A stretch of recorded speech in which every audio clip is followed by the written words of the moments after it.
Well, viewers, we are shifting our focus. The United States has hit upon a new way to impose a new tariff ranging from 10 to 12% on 60 odd countries.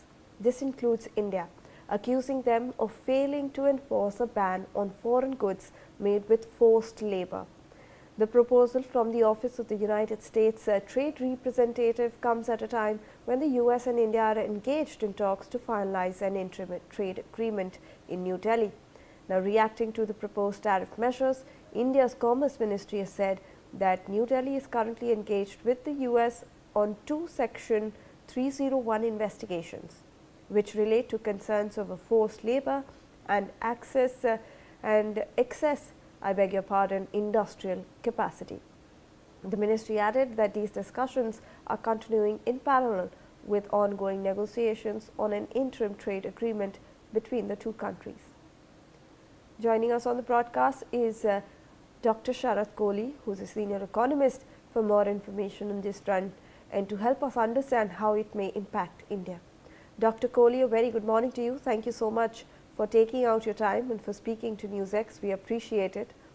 Dr. Kohli, I want to understand from your observations, how much will this new tariff that the US is planning to implement affect India, and will this have an effect on the trade negotiations that we are trying to sign with the US? Good morning, Shivani, to you and the viewers. I think I would call it the US is back at it. You know, after a bit of a lull after attention being diverted towards Iran war. And you know, I can't understand when the trade representatives are here. You are here to discuss in a congenial atmosphere. You are here to discuss in an atmosphere where there is a lot of cordiality. But in the midst of that, if you accuse India and 60 other nations of forced labor, you know, I just cannot understand how can the talks be finalized, because first of all, this is using Section 301B of the US Trade Act 1974.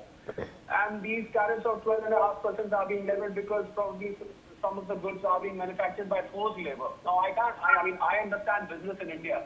Can somebody manufacture something by forced labor in these days? It's very hard to comprehend. How can forced labor, you go to any factory in India, Shivani, and you will find that, you know, the workers, they have their own rights, and you cannot compel anybody to work. How can you force somebody to work in these times? Are we talking of the times of slavery back in the 17th, 18th? Moved away from that time long ago, and it was. So I strongly condemn this, and I think this is going to harm the relations, the trade relations, when there is a way being looked at to find to agree to a solution where both countries can get back to business. The US wants India to do $500 billion over the next 5 years.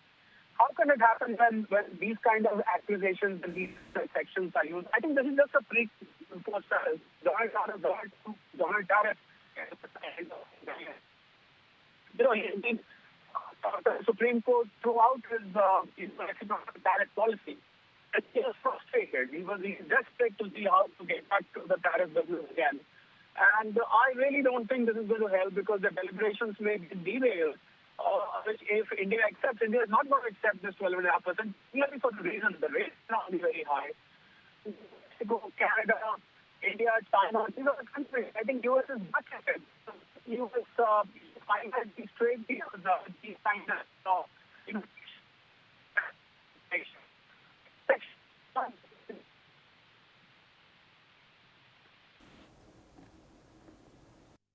We seem to have lost that connection over there with Dr.